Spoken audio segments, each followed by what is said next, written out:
কতবার এমন হয় আপনি কোনো কাজ করার জন্য কাউকে দায়িত্ব দেন, কিন্তু সেই ব্যক্তি সেই কাজ সম্পন্ন করতে পারে না, অসম্পূর্ণ রেখে দেয়, অথবা ঠিকভাবে করতে পারে না। এবার এই পরিস্থিতিতে কি হয়? আপনি ক্রুদ্ধ হয়ে যান, তার উপরে আপনি রেগে যান, তাকে তিরস্কার করেন, আর তারপরে সেই কাজ সম্পন্ন করতে আপনি নিজেকেই নিযুক্ত করেন, আর শেষ পর্যন্ত সেই কাজ সম্পন্ন হয়েই যায়। এবার এই বিষয়ে সমস্যা সেই ব্যক্তির চেষ্টায় নয়, সমস্যা আপনি যে সেই ব্যক্তিকে ভরসা করলেন তার ছিল। আমরা অন্যের প্রতি ভরসা করাকে প্রথম পদক্ষেপ বানিয়ে নিই, আর নিজের উপরে বিশ্বাসকে শেষ সম্বল। কিন্তু তার বদলে এটাই হওয়া উচিত যে নিজের উপরে ভরসাকে আমরা প্রথম পদক্ষেপ বানাই, তাকে নিজের সহায় মানতে হবে। যদি আপনি এমন করেন তাহলে পরিণাম আরো সুখকর, আরো আনন্দদায়ক হবে। তাই মনে রাখবেন, এই সংসারে আপনার সব থেকে বড় ভরসা আর কেউ নেই। এই সংসারে আপনার সব থেকে বড় রক্ষাকর্তা আর কেউ নেই, বরং আপনি নিজেই। রাধা রাধা। আসুন আপনাকে একটা প্রশ্ন করছি, সোনা আর লোহার মধ্যে তফাৎ কি? এবার বেশিরভাগ লোকের উত্তর এটাই হবে যে সোনা বহুমূল্য, সোনার মূল্য লোহার থেকে অনেক বেশি। এটা ঠিক, কিন্তু আমাদের এটা বলা ঠিক হবে না যে সোনা আমাদের সাজগোজের কাজে লাগে, আমাদের আরো বেশি সুন্দর দেখায়। অন্যদিকে লোহা সেই সৈনিকদের ঢাল ও তলোয়ার হয়ে তাদের রক্ষা করে যারা আমাদের প্রাণকে রক্ষা করেন। এই সৈনিক না থাকলে আমাদের প্রাণও থাকবে না। এবারে বলুন, সোনার মূল্য বেশি হওয়াতে কি লোহার মূল্য কমে যায়? কখনোই না। ঠিক সেইভাবে এই জীবনে আপনি যতই চেষ্টা করুন, কিছু না কিছু এমন থেকে যাবে যা আপনি কখনোই পাবেন না, আর সেই কারণে নিজেকে অক্ষম মনে করা অনুচিত। হতে পারে আপনার কাছে সেই গুণ আছে যেটা সংসারে আর কারোর কাছে নেই। সেই গুণটাকে চিনুন, সেটাকে বাড়ান, আর সেটাকে ব্যবহার করুন। তাই মনে রাখবেন, সংসারে প্রত্যেকটা ব্যক্তি বিশেষ হয়, আর এই সংসারে সবাই সবকিছু পায় না। নিজেই দেখে নিন, সোনাকে যে দোকানে সাজিয়ে রাখা হয় সেই দোকানের তালা লোহা দিয়ে তৈরি হয়। রাধা রাধা। সংসারে সব থেকে বেশি দামি কি, সব থেকে বেশি মূল্যবান কি? কেউ বলবে সোনা, কেউ বলবে রত্ন, কেউ বলবে মুক্ত, কেউ বলবে মানিক। এগুলো কতটা মূল্যবান? ধরুন, কিছু সোনার মুদ্রা দিয়ে আমরা মুক্ত কিনতে পারি, কিছু মুক্ত দিয়ে একটা মানিক, কিছু মানিক দিয়ে কিনতে পারি একটা হিরে। কিন্তু এই জগতের সমস্ত ধন খরচ করেও একটা জিনিস আমরা কিনতে পারবো না, আর তা হলো একটা মুহূর্ত। কি হলো? সত্যি সামনে এসে গেল। সত্যি হলো এটাই যে জগতে সব থেকে বেশি মূল্যবান সময়, সেই সময় যেটা আমরা এমনি নষ্ট করে দিই, অকাজে, কখনো কোনো আশাতে, কখনো শোক করে, কখনো ঘটে যাওয়া দিনের কথা ভেবে, তো কখনো ভবিষ্যতের চিন্তাতে। এই সময়ের সদ্ব্যবহার আমাদের করা উচিত। এই সময়ের সদ্ব্যবহার করে আমাদের ধন অর্জন করা উচিত, মহান কাজ করা উচিত, আমাদের ব্যক্তিত্বকে উদার করা উচিত, ভালো কাজ করা উচিত, সকলের সাথে আনন্দ ভাগ করা উচিত। যদি আমরা এই সংসার থেকে চলেও যাই, তাহলেও সময় আমাদের যেতে দেবে না। এখানেই স্থিত করে রাখবে, কারোর না কারোর জন্য প্রেরণা হয়ে, বা কারোর মুখে কৃতজ্ঞতার হাসি ফুটিয়ে। রাধা রাধা। সূর্য এই সংসারে সব থেকে বেশি তেজস্বী এই সূর্য, সব থেকে বেশি উজ্জ্বল, সব থেকে বেশি শক্তিশালী। কিন্তু আপনি কি কখনো সূর্যোদয় দেখেছেন? এই শক্তিশালী সূর্য কিভাবে উদয় হয়? লাল রঙের আভার সাথে, সৌম্যতার সাথে, শান্তির সাথে উদয় হয়। কখনো সূর্যাস্ত দেখেছেন? সেই লাল রঙের আভা, সেই সৌম্যতা, সেই একই শান্তি। আর এটাই একজন মহান ব্যক্তিত্বের গুণ। যখন জীবনে উত্থান ঘটে তখনও অহংকার করেন না, সৌম্যতা বজায় রাখেন। আবার যখন জীবনে ক্ষতি হয় তখনও সৌম্যতা বজায় রাখেন। যদি আপনিও চান সূর্যের মতো আপনি সম্মান পাবেন, তাহলে সূর্যের মতন হন। যখন জীবনে আনন্দ আসে, কুশল আসে, তখন সীমা লঙ্ঘন করবেন না। যখন জীবনে দুঃখ আসে, কষ্ট আসে, বিনাশের পথে অগ্রসর হবেন না। সৌম্য থাকুন, শান্ত থাকুন, সূর্যের মতো চকচক করতে থাকুন। কারণ সব মুহূর্তের মতোই এটাও একটা মুহূর্ত। তাতে আপনি আনন্দ লাভ করুন বা পান দুঃখ, এই মুহূর্ত অবশ্যই চলে যাবে। রাধা রাধা। এই কোমল ঘাস দেখতে পাচ্ছেন? এত কোমল যে কোনো বালক এসেও যদি এর উপরে বসে পড়ে তাহলে এটা নুয়ে পড়ে। একটা ছোট ইঁদুর কোথাও থেকে চলে এসে তার দাঁত দিয়ে এটা কেটে দিতে পারে। আর যদি কোনো হাতি চলে আসে তাহলে খুব সহজেই সে সমূলে এটা উপড়ে ফেলতে পারে, তাই না? এবার দেখুন, আমি এই ঘাসকেই বেঁধে একটা দড়ি বানিয়েছি, আর এখন সেই কোমল ঘাস একটা অত্যন্ত শক্তিশালী বন্ধনে পরিণত হয়েছে। এমন এক বন্ধন যেটা কোনো হাতিকে বাঁধার কাজে আসতে পারে। সেই হাতি যে খুব সহজেই এই ঘাসকে উপড়ে ফেলতে পারত। বুঝেছেন আপনি? এই দড়ির মতো যদি আপনারা একসাথে থাকেন, একে অপরকে সাহায্য করেন, পাশে থাকেন, তাহলে যত বড়ই সমস্যা হোক না কেন সেটার সমাধান বড়ই সহজে আপনারা বের করে ফেলতে পারবেন। রাধা রাধা। আসুন আজকে আমরা কথা বলি ভাষার বিষয়ে। এই ভাষা কত অদ্ভুত এক শক্তি, কিন্তু কখনো কখনো আমরা এই তর্কে লিপ্ত হয়ে যাই যে কোন ভাষা সর্বশ্রেষ্ঠ। কখনো কখনো এই সমস্যায় আটকে পড়ি যখন সামনের জনের ভাষা ভিন্ন আর আমাদের ভিন্ন, না আমরা তার কথা বুঝতে পারি না সে আমাদের। আচ্ছা ঠিক আছে, কিন্তু কেউ আমাকে এটার মানে স্পষ্ট করে বোঝান। সূর্যমুখী, সূর্যের কিরণের কোন ভাষা সে বুঝতে পারে যে সূর্য ওঠার সাথে সাথে সেও ফুটে ওঠে? চকর, চকরের কাছে এমন কোন ইন্দ্রিয় আছে যে সে চাঁদের শীতলতা অনুভব করতে পারে? গরু এমন কোন সঙ্গীত শিখেছে যে আমার বাঁশির সুর শুনে তারা নিজেই চলে আসে?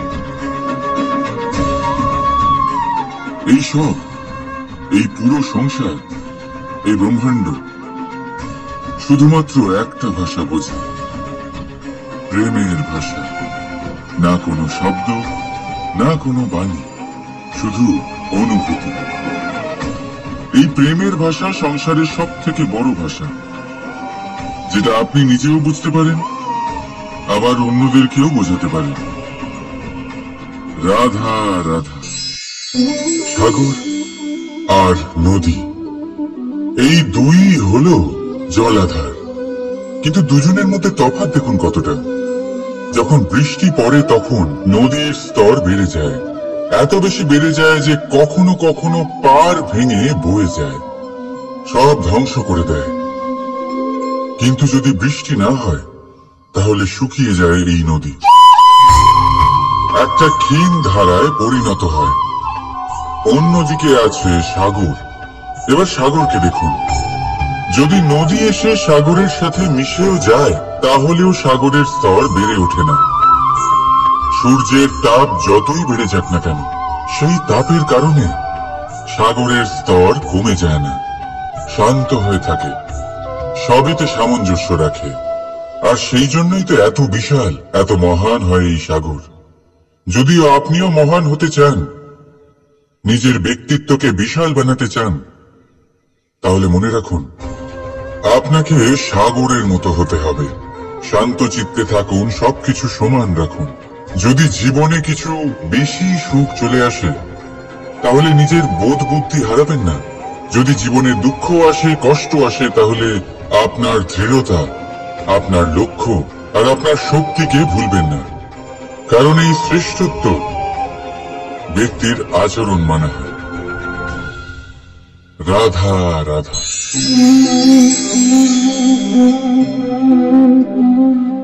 কাকড় এতই ছোট যে আঙুলের মাঝে ধরা যায়, কিন্তু ভাবুন যে এই কাকড় যদি আপনার চোখে চলে যায় তাহলে কত বড় সমস্যা হয়ে দাঁড়াবে। এবারে ভাবুন এই কাকড় যদি আপনার পথে থাকে, আপনি পাদুকা পরে বড়ই সহজে হেঁটে চলে যেতে পারবেন। কিন্তু যদি এই কাকড় আপনার পা আর পাদুকার মাঝে আটকে যায়, তাহলে আপনি ঠিক করে চলতে পারবেন না, যতই সেই পথে ফুল ছড়ানো থাকুক না কেন। তার মানে আপনি বাইরের সমস্যা এবং প্রতিকূলতার সাথে লড়তে পারবেন, ভেতরের নয়। ভেতরের সমস্যার সাথে লড়াই করা ভীষণ কঠিন। সেই জন্য সবার আগে ভেতর থেকে আপনি শক্তিশালী হয়ে উঠুন, ভেতর থেকে পরিপূর্ণ হয়ে উঠুন। তবেই আপনি সংসারের সমস্ত সমস্যার সাথে লড়াই করতে পারবেন, আপনি বিজয়ীও হতে পারবেন। রাধা রাধা। এই সংসারকে আপনি কেমন করে জানবেন, কেমন করে বুঝবেন? এবার আপনার উত্তর বড়ই সহজ হবে, সংসারকে নিজে চোখে দেখে। এটা অবশ্যই উচিত।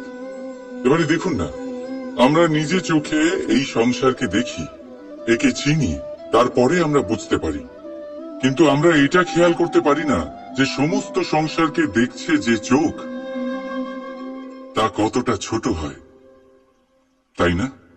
একা একজোড়া চোখ আমাদের সমস্ত সংসারকে দেখায়। তাহলে ভেবে দেখুন আপনার কাছে আর কি কি আছে।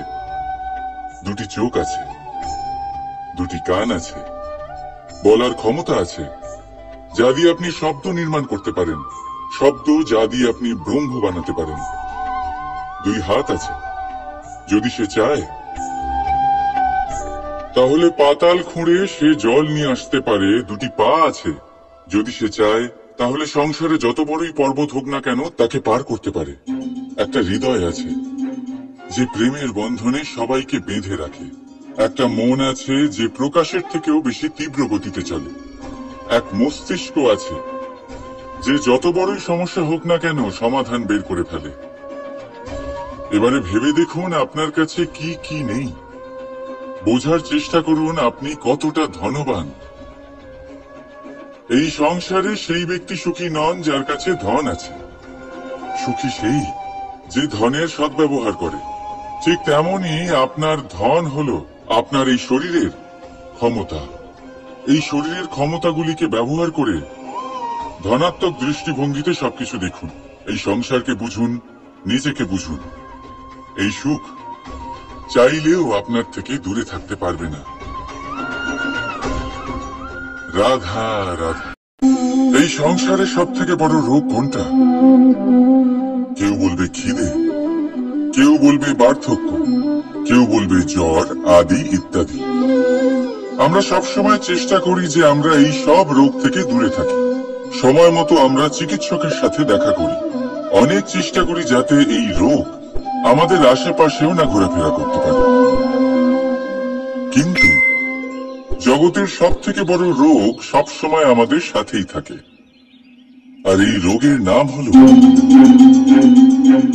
ভয়। যে কোনো কিছুর ভয়। লোকে কি ভাববে এর ভয়। যদি আমি এটা করি তাহলে কি হবে এর ভয়। যদি আমি এটা না করি তাহলে কি হবে এর ভয় আদি ইত্যাদি। দেখতে গেলে প্রত্যেক মানুষের মনে একটা ভয় আছে, যা তাকে কষ্ট দেয়। এবার এই ভয় কি করে? আপনার শক্তিকে, আপনার আত্মবিশ্বাসকে, আপনার ব্যক্তিত্বকে শেষ করে দেয়। তাই মনে রাখবেন, যদি আপনি আপনার ভাগ্য নিজে বানাতে চান তাহলে সবার আগে ভয়মুক্ত হয়ে যান। আপনি নিজেই দেখুন কি অদ্ভুত ব্যাপার এটা, যা এখনো ঘটেনি। সেটা ভেবে এত ভয় পাই যে বর্তমানে নিজেদের কষ্ট দিই। সেই জন্য যা এখনো ঘটেনি তা নিয়ে দুশ্চিন্তা করবেন না। হ্যাঁ, যেটা হয়ে গেছে সেটা সমীক্ষা অবশ্যই করুন, তা থেকে শিখুন, অবশ্যই জীবনে অগ্রসর হন। আর এখনকার জন্য নির্ভয় হয়ে আমার সাথে ভালোবেসে বলুন, রাধা রাধা। জীবনে আমরা সবাই, এই সংসারে প্রত্যেকেই শুধুমাত্র ওপরে উঠতে চায়। এমন কেউ নেই যে নিচে পড়তে চায়। কিন্তু আপনাকে যদি সত্যের সাথে পরিচয় করাই, তাহলে নিচে পড়া অত্যন্ত আবশ্যক।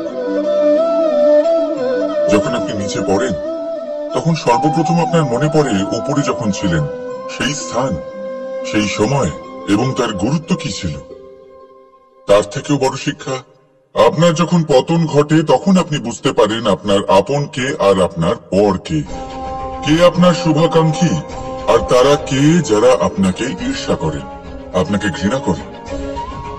দেখুন, যখন আপনার পতন ঘটে সেই সময় যিনি হাত বাড়াবেন আপনাকে সাহায্য করার জন্য, উনিই আপনার আপনজন।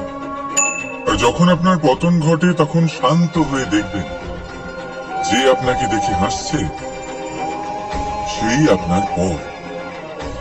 আর এই আপনজন আর পরের জ্ঞান তখনই হবে যখন আপনার পতন ঘটবে, তখন নয় যখন আপনি উন্নতি করছেন।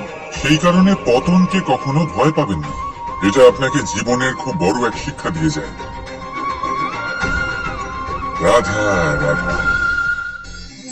ব্যক্তি কখন সফল হয়, কখন অসফল, কখন ক্ষতি হয়, কখন লাভ, কখন জয় হয়, কখন পরাজয়, এসব কিসের উপরে নির্ভরশীল? বেশিরভাগ লোকেই বলবেন পরিস্থিতির ওপর। আর সেটা ঠিকও। যদি বাইরে বর্ষার পরিবেশ থাকে, তবে সেখানে বস্ত্র কিভাবে শুকোতে পারে?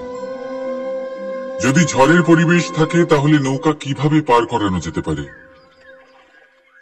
কিন্তু যদি আমি আপনাকে আসল সত্যি বলি, তাহলে অসফলতার কারণ পরিস্থিতি নয়, সেই পরিস্থিতিকে স্বীকার করে নেওয়া। প্রত্যেকের জীবনে এরকম সময় অবশ্যই আসে যখন আমরা চাইলেও পরিস্থিতিকে পাল্টাতে পারি না। পরিস্থিতিকে পাল্টানো অসম্ভব হয়ে ওঠে। এরকম সময় একটাই উপায় আছে, পরিস্থিতিকে নয়, মনস্থিতিকে বদলান। আর দেখবেন সবকিছু ভালো হবে। কারণ এই মনস্থিতি আপনার জীবনের সব থেকে বড় সম্বল, সব থেকে বড় সাথী।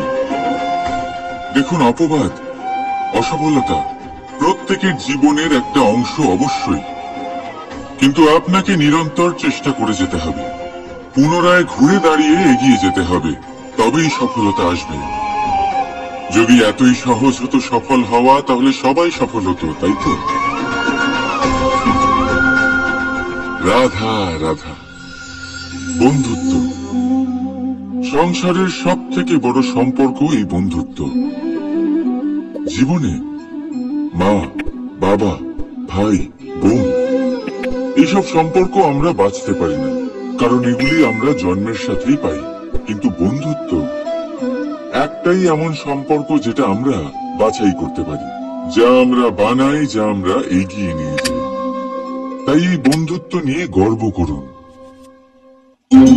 যাকে আপনি বন্ধু বেছেছেন তাকে নিয়ে গর্ব করুন।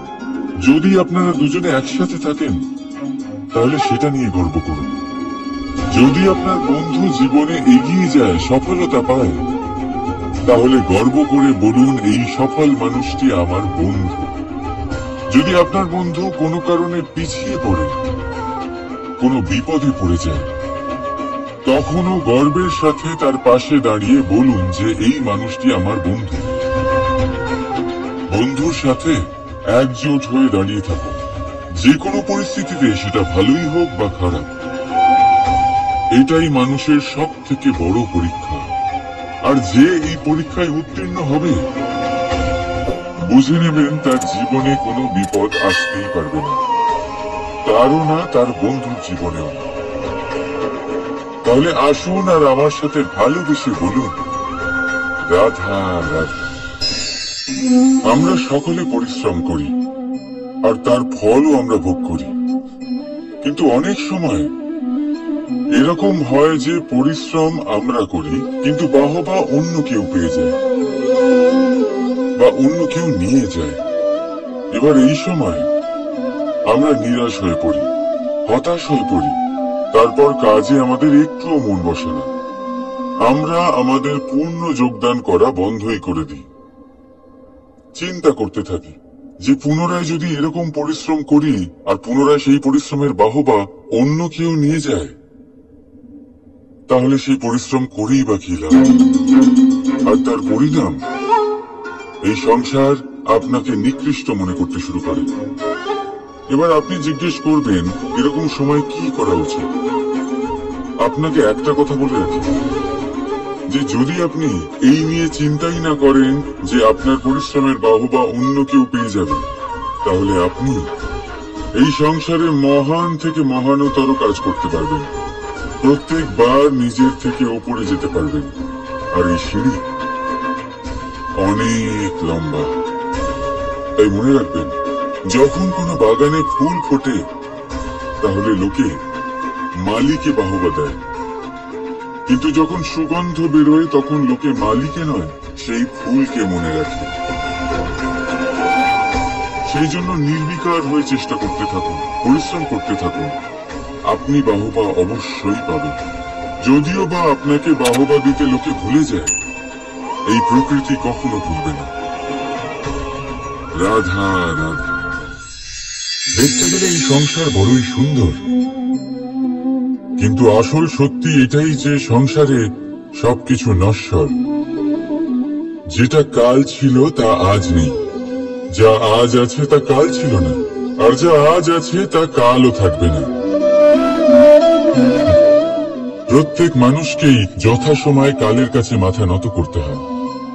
এই রূপের বিনাশ করে বার্ধক্য, প্রাণের বিনাশ করে মৃত্যু, আলস্য, ঈর্ষা ধর্মের বিনাশ করে, আর ক্রোধ বিনাশ করে সম্পর্কের।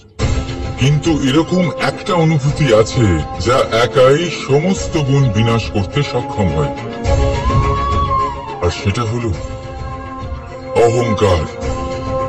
তাই জ্ঞানকে নিজের কাছে আসতে দিন, কিন্তু অহংকারকে কখনোই নয়। কারণ যদি এই অহংকার আপনার কাছে চলে আসে, তাহলে জীবনে যা কিছু আপনি অর্জন করেছেন, তা সে গুণ হোক বা হোক ধন, সে বন্ধু হোক বা হোক আনন্দ, সবকিছু শেষ হয়ে যাবে। রাধা রাধা। ভেবে দেখতে গেলে দুধকে জলের থেকে বেশি ভালো মনে করা হয়, আর সেই জন্য দুধের মূল্য জলের থেকে অনেক বেশি হয়।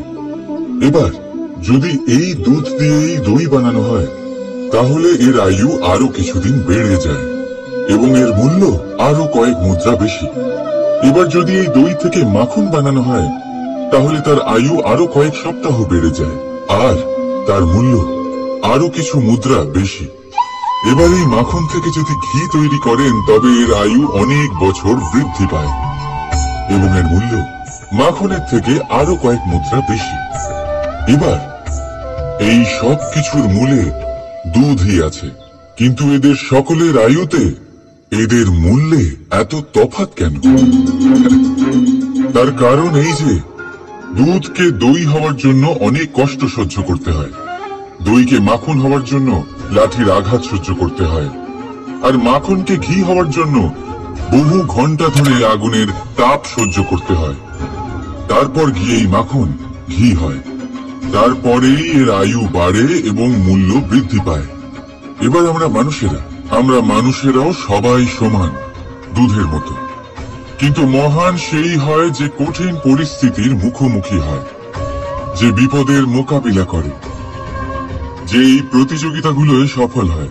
এইসব করলে তবেই জীবনে অগ্রসর হতে পারবে, তবেই জীবনে আপনার যশের আয়ু বৃদ্ধি পাবে, আর তখনই এই সংসার আপনাকে মহান মনে করবে। রাধা রাধা। এই পাথর দেখতে পাচ্ছেন আপনি? কত গোল, কতটা চকচকে। বাচ্চাদের অনেক সময় এটা নিয়ে খেলতে ভালো লাগে, আর কেনই বা লাগবে না? কতটা সুন্দর আর মসৃণ এটা। কিন্তু আপনি কি কখনো ভেবে দেখেছেন এই পাথর আগে কি ছিল? কোন বিশাল আকার পর্বত, কোন বিশাল আকার পাথরের একটা বড় ভেঙে যাওয়া অংশ বিশেষ, যেটা কোনোভাবে নদীতে পড়ে নদীর ধারার সাথে বইতে থাকলো, মাটির সাথে ঘর্ষণ হলো, বালির কণার সাথে ঘর্ষণ হতে থাকলো, আর তারপর ধীরে ধীরে এই আকার পেল।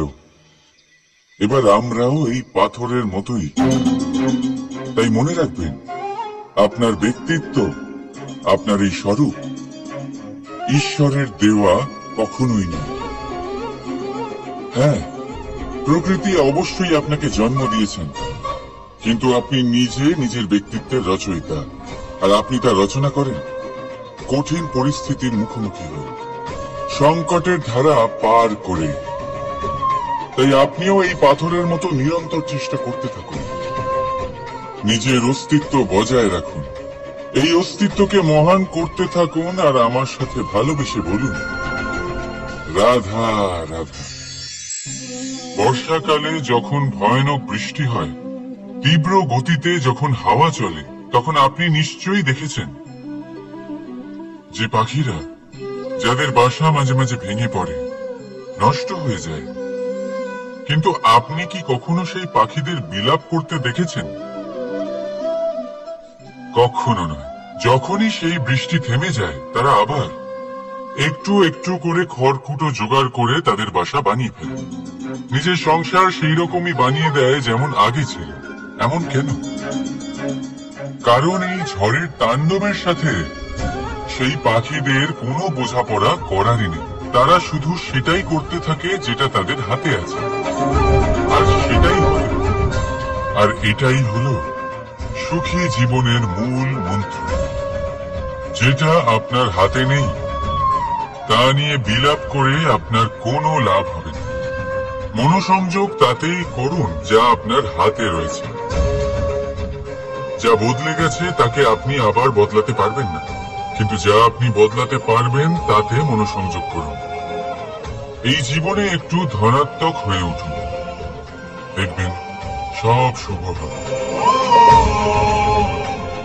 রাধা রাধা। ছোটবেলায় একটা জিনিস আমি কখনো বুঝে উঠতে পারিনি। আমি সবসময় আশ্চর্য হয়ে থাকতাম যে এটা কি করে সম্ভব হতে পারে। ব্যাপারটা ছিল এরকম, আমি আমাদের গোয়াল ঘরে দেখতাম ভিন্ন ভিন্ন রং রূপের গাভী। কারোর রং কালো তো কারোর রং সাদা, কেউ খয়েরি তো কারোর রং বাদামি। এবার আমি দেখতাম কারোর কারোর শিং বড় তো কারোর এত ছোট যে দেখাই যায় না। কোনো গাভী আকারে ছোট ছিল তো কেউ একটু বড়। কিন্তু যখন সেই সব গাভী দুধ দিত, তখন আমি দেখতাম সেই সব দুধ সমান, রং সমান, স্বাদ সমান, গুণও সমান, আর সমান পুষ্টিও। এবার আমি এটা বুঝতে পারতাম না। আমার দৃষ্টিতে তো সমস্ত গাভী আলাদা আলাদা ছিল। আমি ভাবলাম আমি মাকে জিজ্ঞেস করি। মাকে জিজ্ঞেস করলাম। মা আমাকে বললেন, কানাই, রং রূপ পাল্টালেও গাভীদের বাস্তবিকতা তো পাল্টায় না। গাভী তো গাভীই থাকবে। এবার আমি এটা বুঝতে পারি না যে মানুষ এটা আত্মসাৎ কেন করতে পারে না। দেখুন, রং, রূপ, জাত, ধর্ম, ভাষা, এই সবের উপরে হলো মনুষ্যত্ব। আর মনুষ্যত্বের একটাই ধর্ম, আর সেটা হলো প্রেম। তাই এই প্রেম আপনি সকলের সাথে ভাগ করে নিন, প্রেমের সাথে সকলের সেবা করুন। এই মনুষ্যত্বর অমৃত চেখে দেখুন, আর আপনি বুঝে যাবেন যে আমরা কেউ আলাদা আলাদা নই, আমরা সবাই সমান। রাধা রাধা। সাগর, কত বিশাল হয় এই সাগর! কি না করতে পারে এই সাগর! এক মুহূর্তের মধ্যে সব ধ্বংস করে দিতে পারে, প্রলয় ডেকে আনতে পারে, সংসার মুছে ফেলতে পারে। এই সাগর জীবন জ্যোতি নিভিয়ে দিতে পারে। কিন্তু এই সাগর যা মেটাতে পারে না, তা হলো একজন তৃষ্ণার্তের তৃষ্ণা। অন্যদিকে এই ঘোড়া, যা এতটাই ছোট যে গোপিনীরা একসঙ্গে অনেকগুলো নিয়ে চলতে পারে, কিন্তু এই ছোট ঘোড়া অনেকের তৃষ্ণা মেটাতে পারে। এবার বলুন, জল সাগরেও আছে, আবার এই ঘোড়াতেও। তাহলে পার্থক্য কোথায়? এখানে পার্থক্য হলো তাদের আচরণের মধ্যে। একজন মাটির মধ্যে মিষ্টি জল ধরে রাখে, তো আরেকজন নিজের নোনা জলের আঘাতে যে কাউকে মাটিতে মিশিয়ে দিতে পারে। আপনি কি হতে চাইবেন? সাগরের নোনা জল হয়ে কারোর আশা চূর্ণ বিচূর্ণ করে দিতে, নাকি মিষ্টি জলের ঘোড়া হয়ে কারোর তৃষ্ণা মেটাতে? সিদ্ধান্ত আপনার। রাধা রাধা। তোমাদের যদি এই ভিডিওটা ভালো লাগে থাকে তাহলে অবশ্যই একটা লাইক করে দাও, আর এইরকম ভিডিও পেতে গেলে আমাদের সাথে থাকো।